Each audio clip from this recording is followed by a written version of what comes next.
Alhamdulillahi Rabbil Alamin.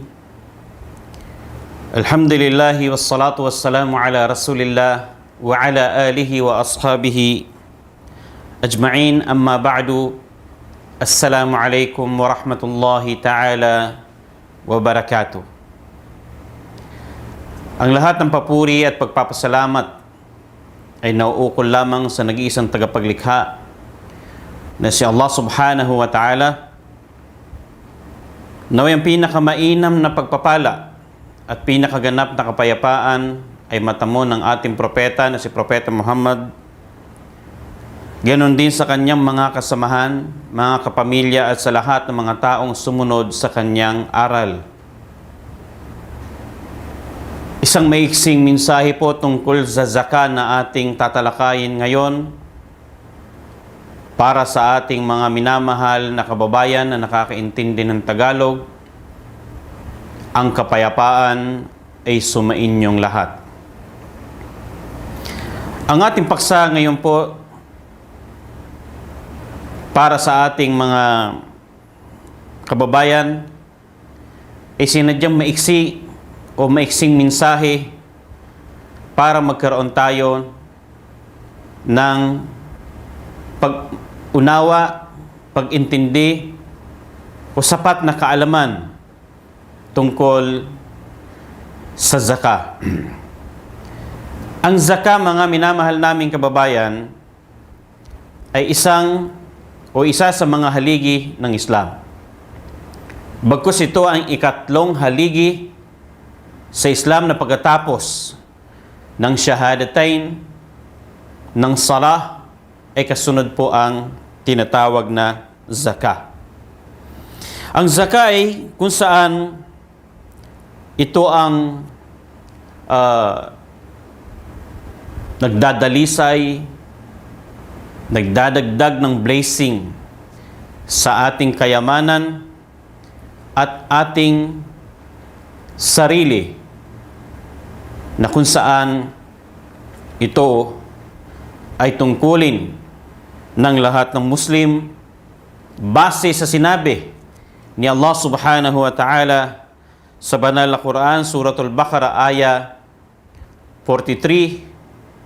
Sinabi niya, wa aqimus salata wa atuz zakah. Isagawa ninyo ng wasto ang salah, isagawa nyo ang 5 beses na ipinag-utos na salah, at ibigay nyo o isakatuparan nyo ang tinatawag na zakah. So, binanggit ang pag-uutos sa salah at isinunod ni Allah subhanahu wa ta'ala ang tinatawag na zakah, na kung saan dalawa yan na haligi ng Islam na hindi pwedeng ito ay baliwalain o hindi isagawa ng sinumang Muslim, dahil sa ito ay kabilang sa mga haligi ng Islam. Ang sala at ang zakat ay hindi po ito naghihiwalay, na binabanggit ni Allah subhanahu wa ta'ala, tulad ng sinabi natin na maraming beses itong binanggit sa banal na Quran. Ikalawang aya ay ang sinabi ni Allah subhanahu wa ta'ala sa Suratul Tawbah, aya 103. Sinabi niya, khud min amwalihim sadaqatan tutahhiruhum wa tuzakkihim biha. Kunin mo ang zakat mula sa kanilang mga kayamanan. Inuutusan si Propeta Muhammad sallallahu alaihi wasallam, at inuutusan din tayo na kung saan kunin natin ang zakat sa ating mga ari-arian ay kayamanan na karapat dapat kunan ng zakat. Khud min amwalihim sadaqatan tutahhiruhum wa tuzakkihim biha. Kunin mo ang tinatawag na zakat sa kanilang mga kayamanan. Tutahhiruhum, ito ay nagdadalisay sa kanilang sarili mula sa kasalanan, at sa kanilang kayamanan din ay nagdadalisay ang tinatawag na zakang ito.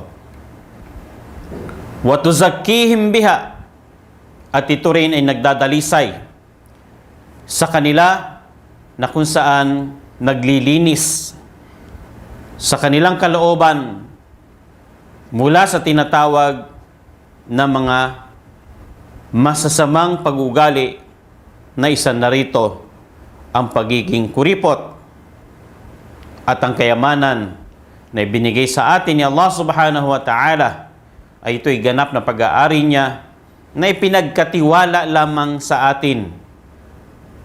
At sa ating mga kayamanan ay may mga taong nangangailangan na karapatan nila sa ating kayamanan, ang kung saan zakang ito. Karapatan ng mga nangangailangan, haqqun lis-sa'ili wal mahrum. Karapatan ng mga taong nangangailangan na nanghihingi, pati ang mga kung saan nangangailangan na hindi nanghihingi dahil siya ay nahihiya. So tungkulin ng mga mayaman, may mga kakayahan na maglabas ng zakah sa kanilang mga ari-arian dahil sa ito ay obligadong kautusan mula kay Allah subhanahu wa ta'ala.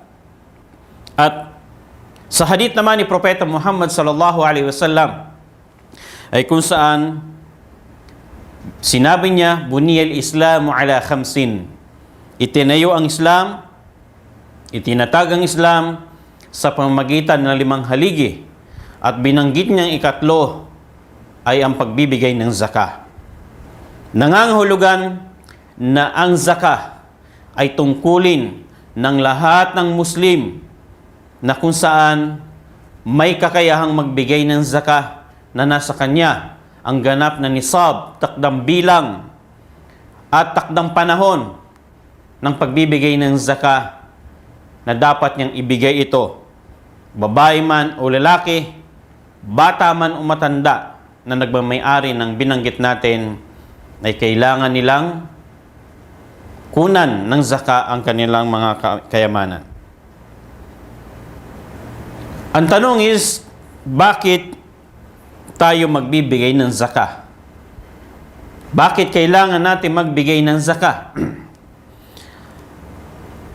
Ito yung isang bagay na matatagpuan natin sa Islam, kaaralan o aral sa Islam, na makikita mo rito na kung saan kaiba ito sa mga taong wala sa loob ng Islam na nangunguleksyon sa kanilang mga tagasunod.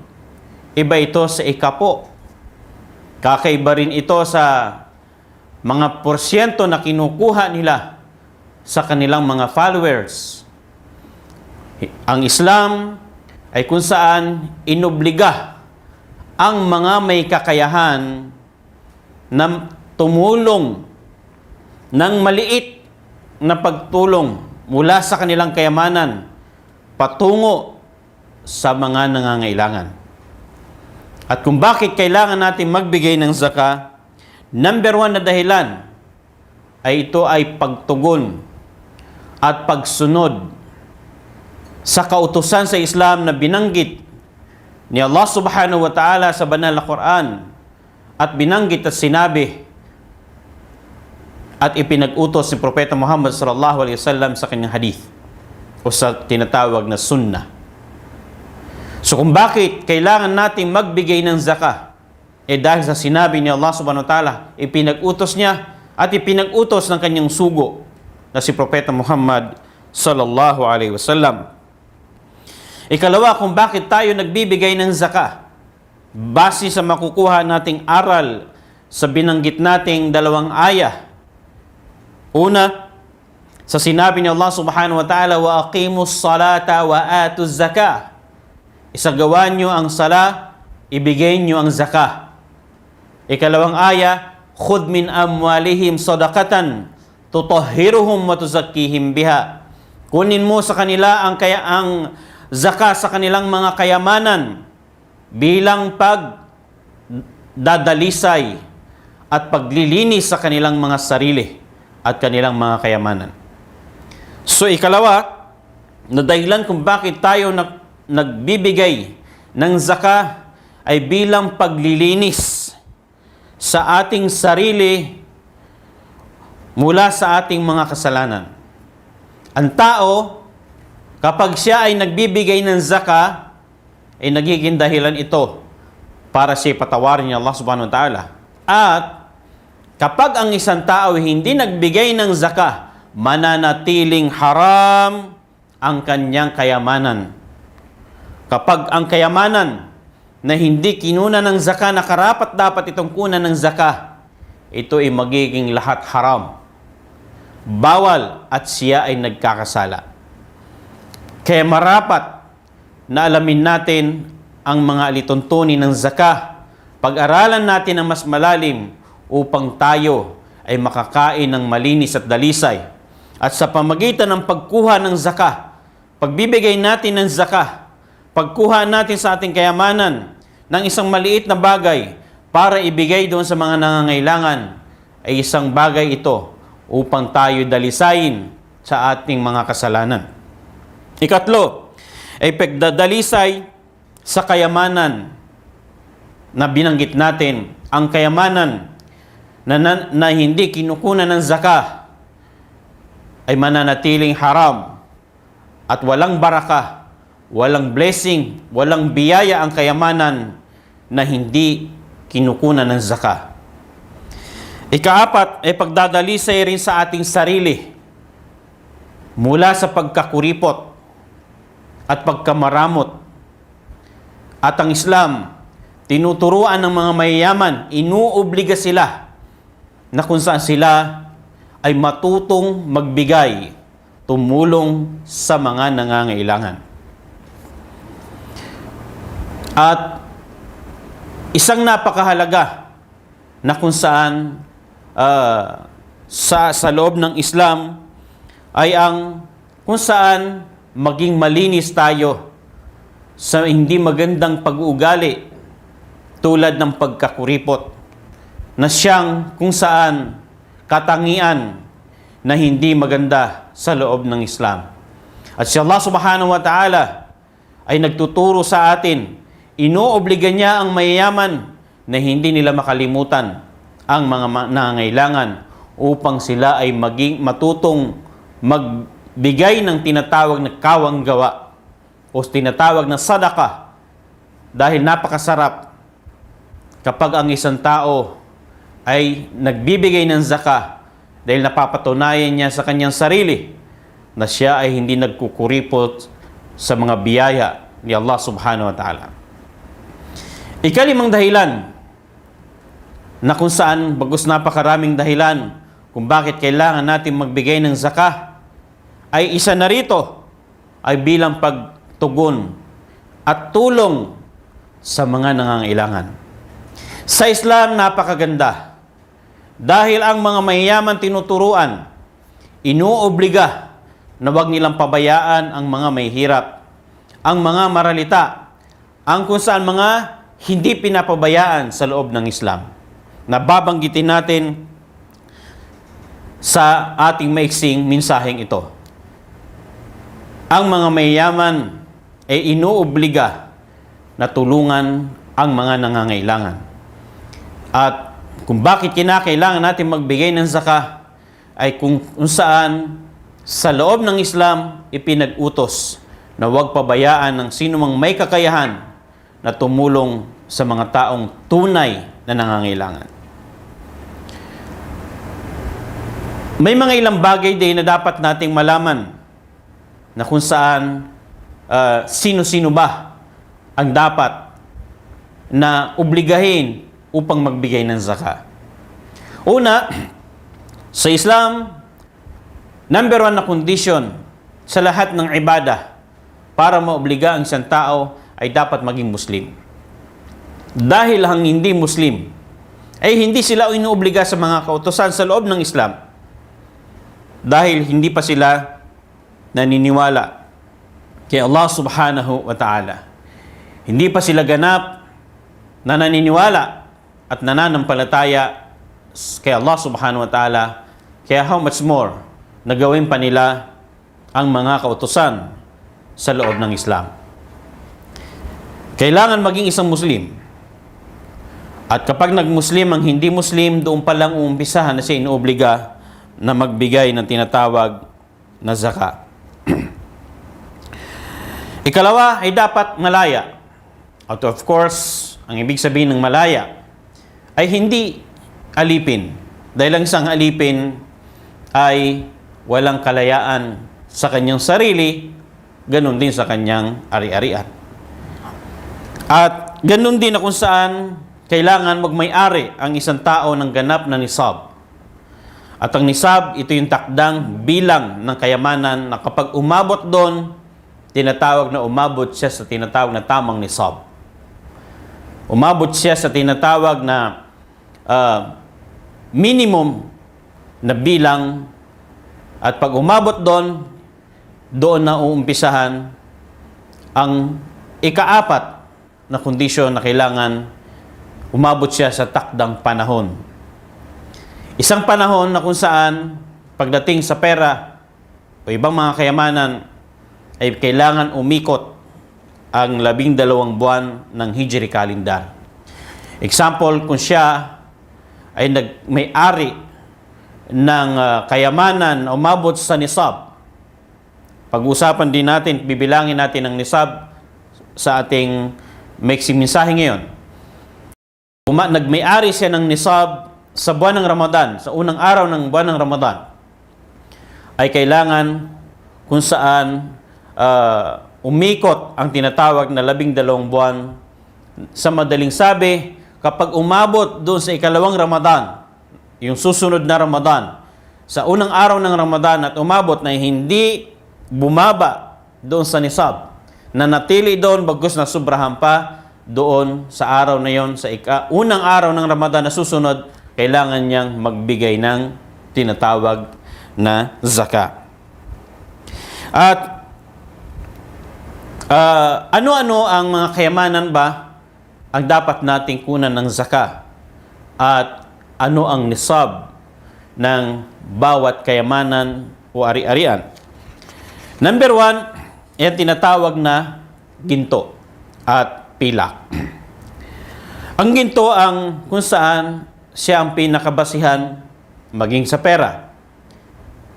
Kapag ang isang tao ay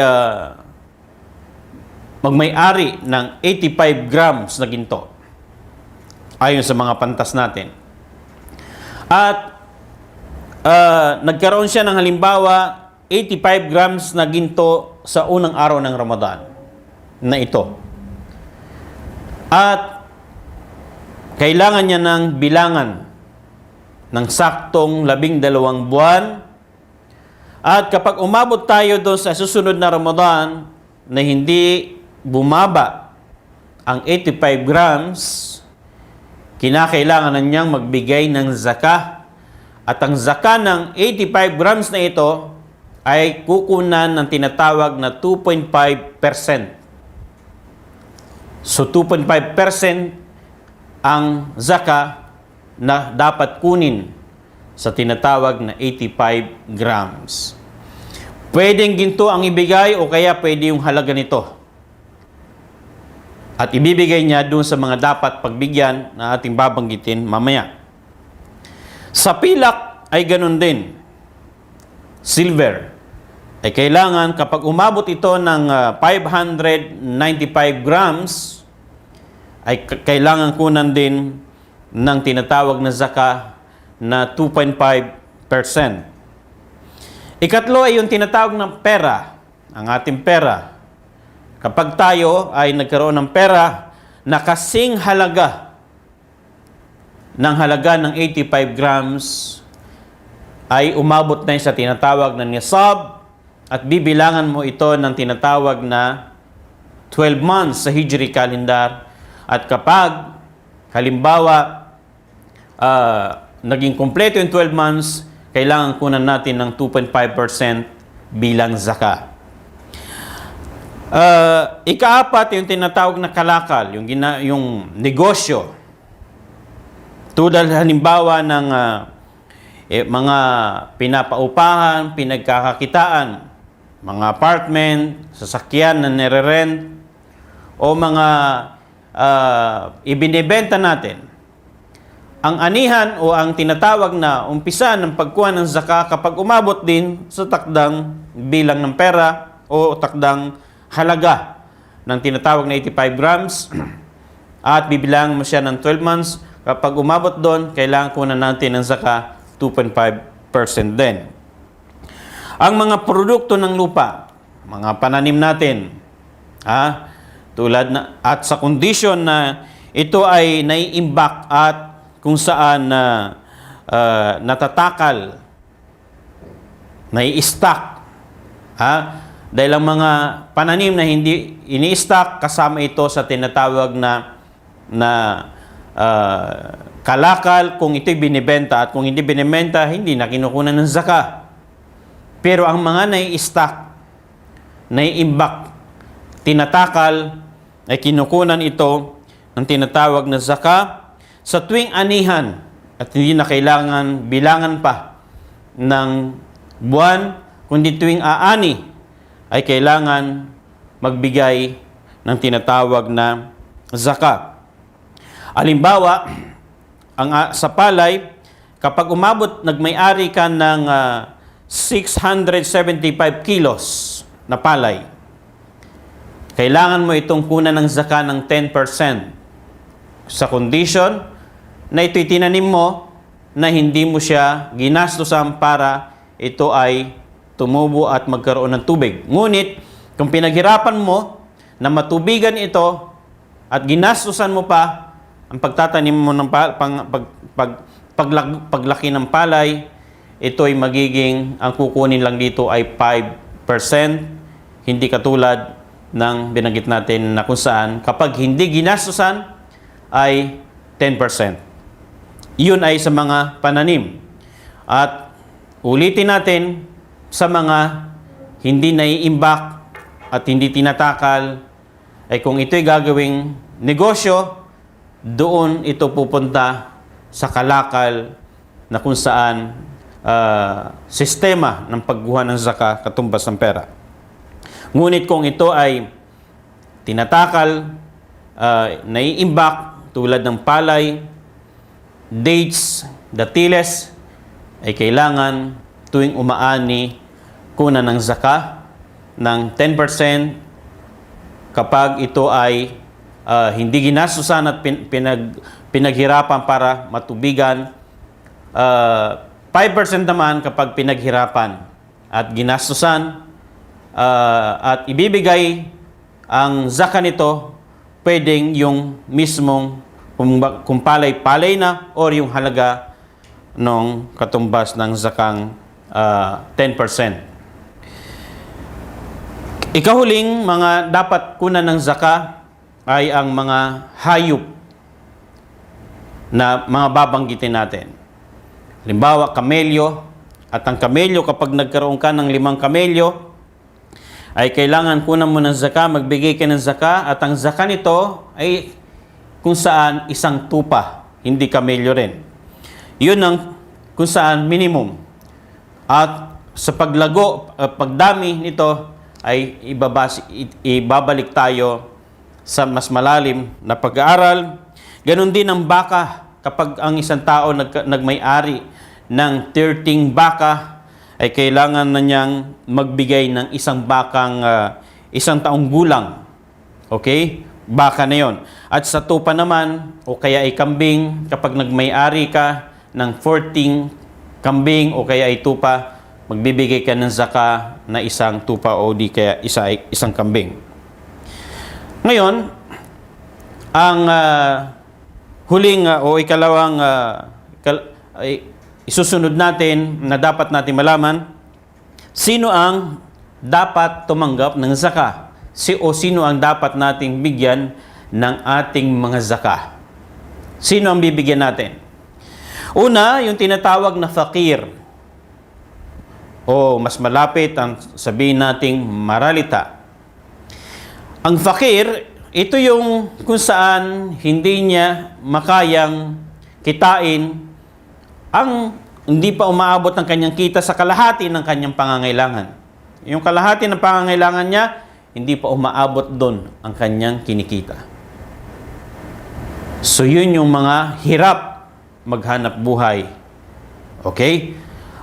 So ito yung dapat nating bigyan ng zakah. Itong kagandahan sa Islam. Dahil ang zakah ay hindi napupunta sa sinumang tao lamang. Ang zakah ay ibibigay natin sa mga naging priority o pinahalagahan, mas naging priority na mga nangangailangan na pinahalagahan ng Islam. Hindi ito kung sino mang gustong kumuha o kaya kung sino mang mga mangangaral lamang ang tatanggap ng zakah. Ang ating zakah ay sa ikatlong haligi ng Islam, tungkulin natin na ibigay ito. Pero ang kagandahan sa Islam ay hindi ito napupunta sa simbahan lamang o sa isang mangangaral lamang, kung hindi ito ibinibigay diretso doon sa mga tunay na mga nangangailangan na hindi pinabayaan ng Islam. Number 1, ang fakir. Ang mga taong maralita, ang mga tunay na nangangailangan na walang kakayahan para sila ay mag-survive. Sino ang nagpapahalaga dyan?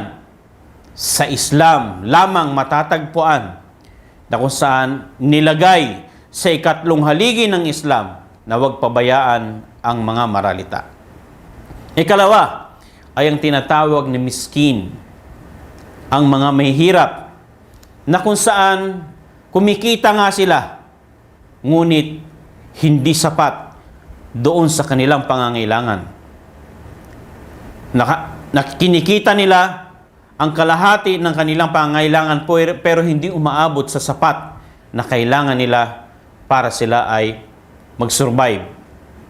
So ito yung tinatawag na mahirap, at sa Islam, pinahalagahan sila na hindi dapat pabayaan ng mga mayayaman. Ikatlo ay ang tinatawag na mga kolektor ng zakah. Yung nangungulekta ng zakah. Sa Islam ay pinahalagahan ang tinatawag na zakah na katulad ito ng tinatawag ng salah. At kailangan may mga taong mangolekta at magpaalala sa mga tao na sila ay magbibigay ng zakah. Ang mga taong nangongolekta ng zakah ay silang binigyan ng authority ng batas ng Islam o ng gobyerno ng Islam o ng society ng mga kamusliman upang ang mga mayayaman ay hindi makalimot at hindi sila makagawa ng malaking kasalanan. Ang kolektor ng zakah ay bibigyan ayon sa oras at panahon o trabaho na katapat na kung saan iginugol niya habang siya ay nangongolekta ng zakah. Kahit sila paman ay hindi mahirap o hindi maralita, ay bibigyan pa rin sila ng zakah katumbas ng kanilang pagod para ito ay kolektahin ang tinatawag na zakah. Ikaapat ay ang mga taong pinagtitibay ang kanilang puso sa loob ng Islam. Sila binibigyan ng zakah upang maging matibay ang kanilang pananalig, pag-unawa, pananampalataya sa loob ng Islam. Ikalima ay ang alipin na kung saan binibili para siya ay maging malaya. Yung zakah natin, pwedeng ibayad doon sa kanyang amo at maging malaya siya. Ganun pinahalagahan ng Islam na kung saan kabilang sa haligi ng Islam ay ang palayain ang mga alipin na kinukuha sa zaka.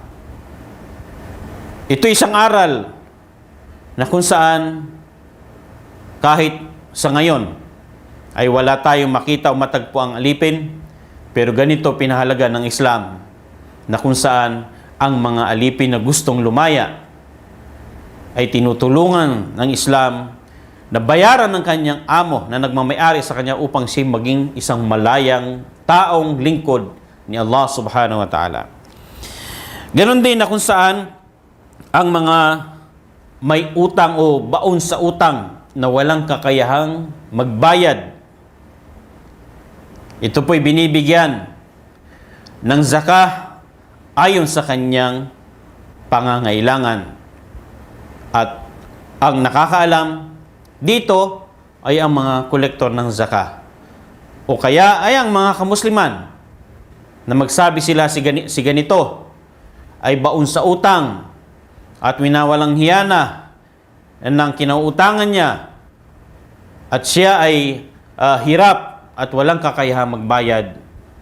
Siya ay tinutulungan ng tinatawag ng Islam upang siya ay makabayad sa kanyang utang sa kondisyon na kung saan ang taong ito ay ang utang niya ay hindi walang kinalaman sa tinatawag na ipinagbabawal sa loob ng Islam.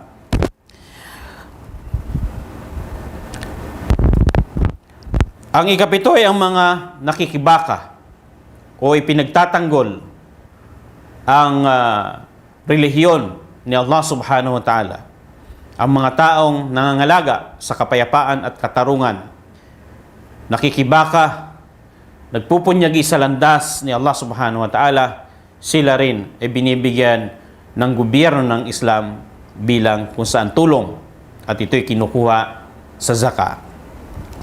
Ang ikawalo ay ang mga naglalakbay na kinapos sa kanilang paglalakbay na walang panustos sa kanyang sarili at hindi niya kaya, nahirapan na siyang ipagpatuloy ang kanyang paglalakbay kung saan man siya dumaang lugar ng mga kamusliman ay marapat na siya ay tulungan at bigyan ng zakah na kung saan mula sa Baitul Mal o kayamanan na inipon ng zakah ng mga Muslim o di kaya sa mga taong walang kakaya, walang Baitul Mal, walang naniningil sa kanya ng zakah at siya ay kailangan ang alam niya kung ano yung zakah na dapat niyang ibigay, pwede niyang ibigay sa taong yan. At yan ang kagandahan sa Islam. Pwede mong ibigay sa kolektor ng zakah o di kaya ikaw mismo ang magbigay, mag-abot doon sa mga binanggit natin. Yung mga fakir, yung mga miskin, o di kaya sa kolektor ng zakah, yung mga taong pinagtitibay ang kanilang kalooban sa Islam, yung alipin na gustong lumaya, yung nakikibaka o yung mga baon sa utang, yung nakikibaka at yung mga taong kinapos sa kanilang paglalakbay. Ngayon, paalaala na kung saan may mga taong hindi dapat bigyan ng zakah. Una rito yung malakas ang katawan na kaya maghanap buhay. Kaya niyang iligtas ang sarili niya na mawala sa tinatawag na pagka-pulubi, pagka-maralita, pagka-miskin. Yung bang mga taong walang inatupag, walang ginagawa, kundi magtambay lamang. Sila ay hindi binibigyan ng zakah. Okay? Liban kung pumasok siya doon sa binanggit natin. Ngunit ang taong malakas ang katawan na gustong umasa lamang sa tulong ay hindi binibigyan ng zakah. Ganon din na hindi binibigyan ng zakah ang mga taong tungkulin mong tustusan sila. Limbawa, ikaw ay lalaki, yung asawa mo, yung anak mo, yung mga magulang mo. Sila ay hindi mo pwedeng bigyan ng zakah, gustong kulin mo na buhayin mo sila. Tustusan mo sila sa abot ng iyong kakayahan. Pero kung halimbawa babae, ang siyang may kayamanan at ang kanyang asawang lalaki ay mahirap, nandun sa tinatawag na kahilera sa mga dapat bigyan ng zaka, pwedeng magbigay ang babae. Dahil ang babae, hindi niya tungkulin, nubuhayin, tustusan ang lalaki. Kaya ang kayamanan niya, halimbawa kung siya ay mayaman, pwede siyang magbigay ng zaka doon. Kung halimbawa, ito ay baon sa utang. Halimbawa, baon sa utang, example. So, pwede niya yung zaka niya, ibigay niya sa asawa niyang lalaki. Okay? Pwedeng ibigay natin sa mga kamag-anak natin kapag nandun sa mga dapat pagbigyan ng zaka. At bukod doon, ay yung kung wala ang isang tao sa binanggit natin na 8 na kategoryang dapat tumanggap ng zaka, hindi natin pwedeng ibigay. So mga minamahal naming kababayan, ang zaka ay napakahalaga sapagkat ayon sa ilan sa mga pantas, 32 times na binanggit sa Quran ng zaka. Ganong kahalaga na kung saan 32 times na binanggit ang zaka at 32 times din binanggit ang baraka. Na kung saan once ang isang tao ay nagbibigay ng zaka, hindi po nababawasan ang kanyang kayamanan, bagkus ito'y lumalago at nagkakaroon ng blessing at nagiging halal ang kayamanan yon o ari-arian yon dahil sa pagkuha ng zaka. Sino mang tumangging magbigay ng zaka na nasa kanya ang mga kondisyon ay kung saan siya ay lumabas na sa Islam. Tumanggi siyang magbigay ng zaka at nasa kanya ang lahat ng kondisyon upang magbigay ng zaka at tumanggi, hindi po siya may tuturing na Muslim. Kaya ganong kahalaga sapagkat ang zaka, ikatlong haligi ng Islam, at dito naggalit si Abu Bakr sa kanyang kapanahunan nang maging khalifa siya, na siya'y nagsabi na didigmain niya ang mga taong pinaghiwalay nila ang sala at zaka sa pagiging obligasyon. Nakakalungkot na maraming mga Muslim community na nagtatayo sila ng tinatawag na mga masjid. Ngunit sa Quran ay hindi pinaghihiwalay ang zaka at sala. Makikita mo, sa bawat community ng mga Muslim ay may mga masjid, ngunit wala kang makikita na nakatayong Baitul Mal, isang opisina na tungkulin niyang kung saan ipunin, kolektahin ang zaka o tumatanggap ng zaka. Nangangahulugan na pinapabayaan ito ng ilan sa mga Muslim. At alam nyo ba na kung ibibigay ng tama ang zaka ng mga tao, ay walang magiging maralita sa mundo natin. Ganong kahalaga. Kaya maraming mga taong nakakatulog at hindi nating alam kung paano siya nakakatulog na ang kanyang kayamanan ay haram hanggat hindi kinukuha ang zaka sa kanyang kayamanan. Magtauba po tayo. Magbalik loob kay Allah subhanahu wa ta'ala at humingi ng tulong at ibigay natin ang zaka bago pa dumating sa araw ng paghukom. Dahil sino man tao ang hindi magbigay ng zaka ay parurusahan. Haharap siya sa parusa ng gobyerno ng Islam at lalong-lalong sa kabilang buhay na sinabi ni Allah subhanahu wa ta'ala sa banal na Quran sa surah Ali Imran ayah 180, وَلَا يَحْسَبَنَّ الَّذِينَ يَبْخَلُونَ بِمَا آتَاهُمُ اللَّهُ مِنْ فَضْلِهِ هُوَ خَيْرًا لَهُمْ بَلْ هُوَ شَرٌّ لَهُمْ سَيُطَوَّقُونَ مَا بَخِلُوا بِهِ يَوْمَ الْقِيَامَةِ. Sinabi ni Allah subhanahu wa ta'ala, at huwag akalain ng mga nagmamaramot sa mga biyayang ibinigay ni Allah subhanahu wa ta'ala sa kanila. Huwag akalain ng mga naging kuripot na hindi naglalabas ng zaka sa kanilang mga kayamanan na ito'y magiging mabuti sa kanila, datapwat ito'y magiging masama sa kanila. Dahil sinabi ni Allah subhanahu wa ta'ala, sayutawwaquna ma bakhilu bihi yawmal qiyamah. Bagkus ang kanyang kayamanan na pinagmaramutan niya na hindi niya kinuna ng zaka, katiyakan na ito'y itatali sa kanya. Isa pang aya na sinabi ng Allah subhanahu wa ta'ala sa surah At-Tawbah, aya 34 saka 35, "Walladhina yaknizuna adh-dhahaba wal-fiddah wa la yunfiqunaha fi sabilillah fabashshirhum bi'adhabin alim." Sabihin, "Walladhina yaknizuna adh-dhahaba wal-fiddah," ang mga taong ibinabaon at itinatago nila ang mga ginto at pilak, ibig sabihin ng kanilang mga kayamanan, "Wala yunfiqunaha fi sabilillah," hindi nila ito kinukunan ng zakah o hindi nila ginagastos sa landas ng Allah subhanahu wa ta'ala. Sabi ng ilan sa mga pantas, yung pikon dito fi sabilillah, ito yung zakah. Hindi nila kinukuha sa kanilang mga kayamanan, bagos itinatabi nila sa kanilang mga baol o inililibing nila, tinatago nila o kaya ini-stack nila sa bangko na hindi nila kinukunan ng zakah. Pabashirhum bi'adhabin alim. Sabihin mo sa kanila ang napakasakit na kaparusahan sa Yawmul Qiyamah,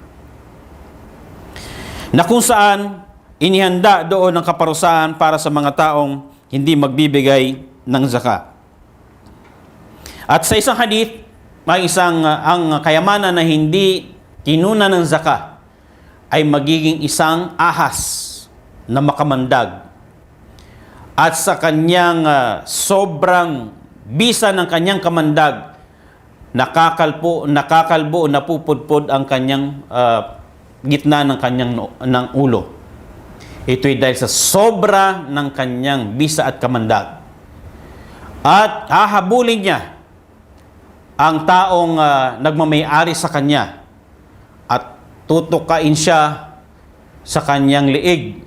Pupuluputan siya at tatakas ang taong ito, ngunit ang sasabihin ng ahas, "Huwag mo akong takasan sapagkat ako yung kayamanan mo na itinago mo, pinangalagaan mo na hindi mo kinuha ang karapatan ni Allah subhanahu wa ta'ala, karapatan ng mga nangangailangan sa iyong kayamanan. Hindi mo kinuha ang zakah sa kayamanan, kaya ito magiging parusa sa kanya."